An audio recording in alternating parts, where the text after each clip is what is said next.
And here it is, guys. Busch Gardens Williamsburg has recently dropped the Pantheon POV, long-awaited Pantheon POV, and instead of being one of the 1.5 million people who just reposted the same POV, I thought I would go through it and give my thoughts on it. Now, to preface this, I always thought when I saw this that Busch Gardens' newest coaster might possibly even be a little better than Velocicoaster. After seeing the POV, I think that may still be a possibility, but I'm not 100% sure. So recently, a friend of mine I was talking to that was at IAPA said that he met Werner Stengel, and Werner Stengel couldn't stop going on and on about Pantheon and how it was so good. Now, mind you, this is probably with an empty train. I don't know if they had test dummies. You can't really tell because you can't see enough of the train.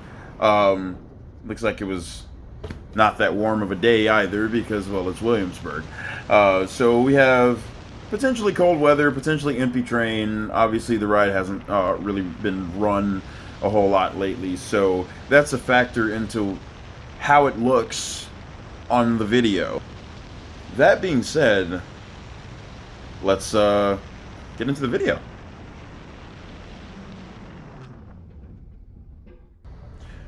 So you start by gently rolling out of the station, doing a little S-curve, and then you hit this first launch, which doesn't look to be as good as the one in Velocicoaster. It looks pretty slow, but that corkscrew looks like you'll get plenty of hang time. And I love this element here. You go right into that... Oh, that transition was a little awkward. Yeah, the transition between those two Outer Bank hills, it kind of bobbles a little bit. I wonder what that's going to be like. But yeah, I love how it just turns right into this Outer Bank and then goes right into that second Outer Bank hill. To me, it's a little like a RMC pre-lift, and sure, it's not the whole drawn-out first half of Velocicoaster, but there's some parts about Velocicoaster's first half that do seem just that drawn-out, and not quite as exciting as they could be. Some of it even feels like a little bit like filler, so I'm glad that this ride gets straight to the point. So, I like how this launch is set up with the location of the LSMs. So you got a little airtime hill in the middle. You go really high up this top ad, which is great, and then backwards ejector right up this spike. You go super high up the spike, straight down, so you get a vertical drop.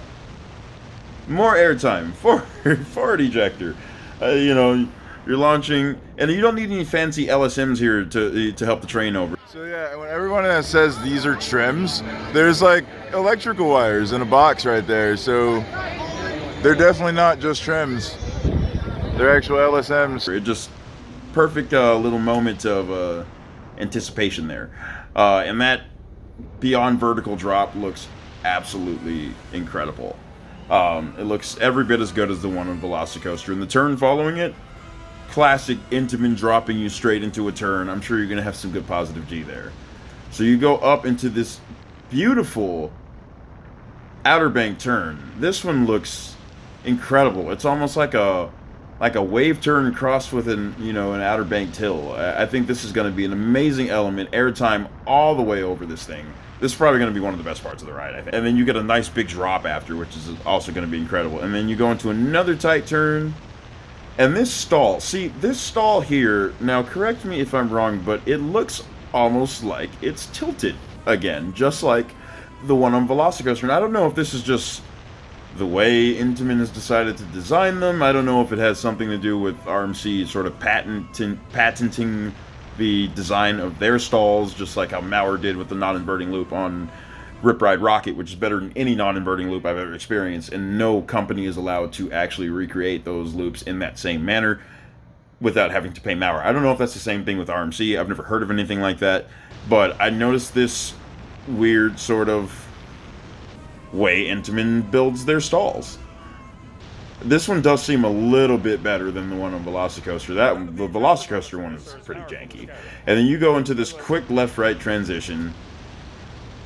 Like, that one looks really good. I wish there were more of them on the ride. It's one of my favorite things that Intamin does. But it does look to be a lot more exciting than the one on Velocicoaster. And then you finish with this giant wave turner right into the brakes.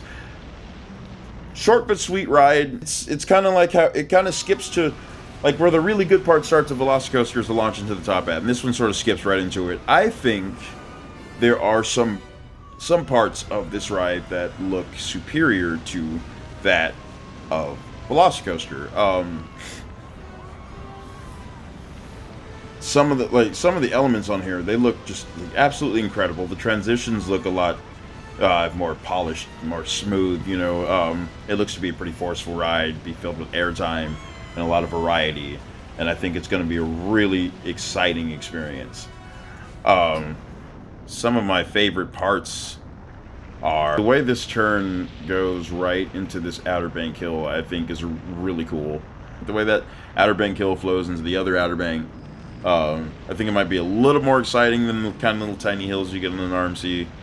Intamin seems to be really using a lot of creative inspiration, to put it nicely, from RMC. And this spike right here, that's going to be incredible. This hill here, the fact that you get to do it multiple times, and then that will probably give you a little bit of rise out of your seat, but look how fast you go over that hill is just amazing.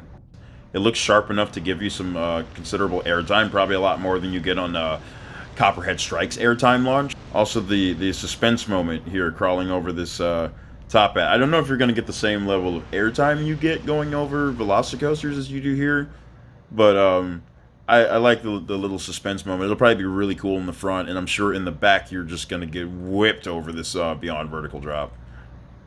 Of course, this incredible looking Outer Bank. It's huge. I've seen it in real life. It's huge, and it tips the train way over. Obviously, you're gonna get a better experience in the back. I'm gonna ride this in the back a lot, I'm sure. I feel like you're gonna get some crazy airtime in every seat, but especially in the back, and you're just gonna get whipped over and down into this drop. That left-right transition, like I said, I wish there were more of them there, but I think that's also going to be a notable part of the ride. The stall I'm not super excited about. I like them, but like the one on Velocicoaster is great because it kind of swings the train like over and then swings it again, so it's not a complete linear sort of element. Hopefully they do it a little bit better than they did on Velocicoaster, because you get laterals on the one on Velocicoaster. It's a weird element. Also very excited about the Outer Bank at the end. Alright guys, thanks for making it all the way to the end of the video.